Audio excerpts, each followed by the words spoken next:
Hi everyone, welcome back to my channel. Today's video is going to be recent product disappointments. I think it's important to share the products I've tried that maybe I was initially excited about in the beginning, but they just kind of fell flat for me. I just want to close the loop so you guys know that not everything I receive is like a standout favorite and something you have to buy.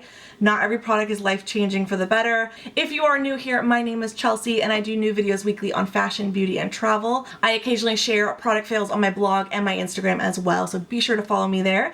And without further ado, let's hop into the product disappointments. This product was a disaster on my skin, and it's so sad because I was really excited to try some new stuff from the range. This is from Shea Moisture. This is the Matcha Green Tea and Probiotics Soothing Eye Cream. Remember that word, soothing. We're gonna come back to it. It's for redness-prone skin. My problem with this is that it gave me redness. This gave me a severe allergic reaction around my eyes. If you follow me on Instagram stories, you'll have seen one day I took a video in my car where it looked like I had a Zorro mask on of redness and puffy skin. It was terrible, it was itchy, I had to take a Benadryl.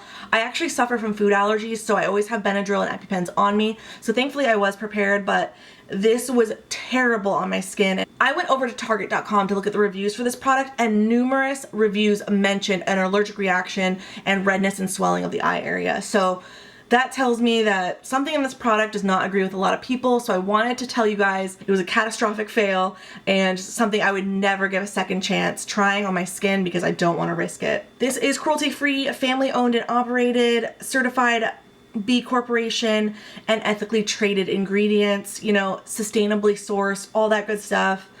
It was just an epic fail, and I was really excited to try this because it has this metal tip applicator, which you see on the First Aid Beauty eye cream, I believe, and it's like gonna give you that cooling sensation and help spread the product evenly and not waste it because it's not getting absorbed into your fingertips. I won't even touch this or swatch this on my hand. That's how bad my allergic reaction was. I don't even know if I want to give this to a friend because I don't want to put that evil on them just in case they have an allergic reaction like I did. Normally, I think this kind of thing would be an isolated incident, you know, to people that maybe have sensitive skin, but after seeing all those reviews on Target.com, that makes me think otherwise. So this was an epic fail for me.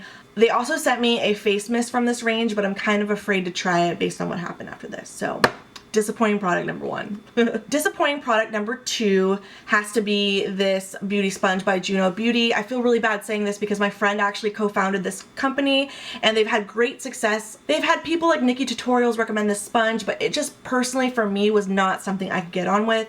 It's got this really innovative velvety texture. It's like the world's first microfiber sponge. I am definitely a makeup sponge fanatic. I love the Beauty Blender. I love the Real Techniques Miracle Complexion Sponge, but this one I just could not get on with. This is the first edition. I know they've like revised the shape over the years, but for me, you could see that the product really clings on the sponge, first of all, and second of all, I feel like it lifted product off my face. So it would lift off my liquid foundation, lift off powder, pressed powder, baking powder, whatever. Basically every time I would stamp this on my skin, it would lift off what I was trying to apply in the first place, and then even the layers underneath. So I just couldn't get this to work for me, but I know a lot of people like the sponge. This is just not the product for me. If it works for you, that's great, but I'm gonna stick with my Real Techniques and my Beauty Blender. This next product was another beauty tool that was kind of all the rage on YouTube and Instagram a few years ago, and it is the Stila sponge. I believe this silicone sponge was one I picked up at IMATS a few years ago. I think I got it at the Violet Voss booth. I think it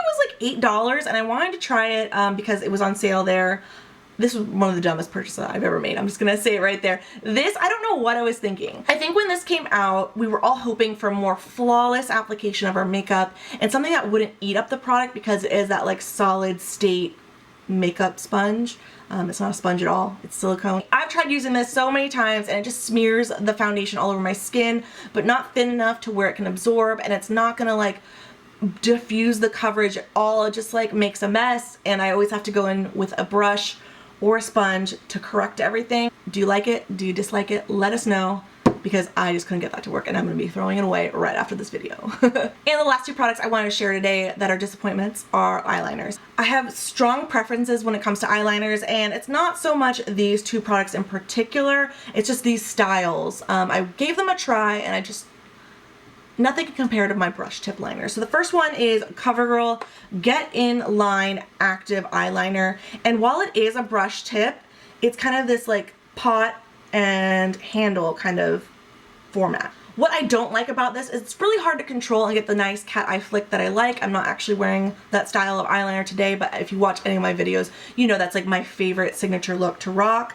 I just can't get this to work for me, and it's, you know, it's definitely a great black liquid liner. You can achieve a really fine point with it, but for me personally, I just can't get the shape I want because I find this format too difficult to use. And for that reason, I'm out. So, sorry, this is a flop. Disappointed by that. I thought because it was a brush tip, it'd be more similar to my brush tip style calligraphy pen liners that I love so much, but that was not like it at all. And then the next one I tried that I was really disappointed by was by Almay, because Almay has been sending me some PR lately and just everything's kind of been a flop so far, so I was really hoping this would be the one that did it for me. This is their liquid liner. The reason I didn't like this liner is you would think it'd be like the last one, but no. This has like a pokey nub on it and it is so uncomfortable to use. So yeah, those two products are more like the format. I'm sure if the same formula was in a calligraphy style pen, I might have a different experience, but because of the format, just disappointing. Since I had such a personal experience with these products, that's why I wanted to share why they were disappointing. So I hope you enjoyed it. If you enjoyed the video, please don't forget to subscribe down below. Hit it with a thumbs up. I hope you're doing well wherever you are, and I'll see you very soon in the next one.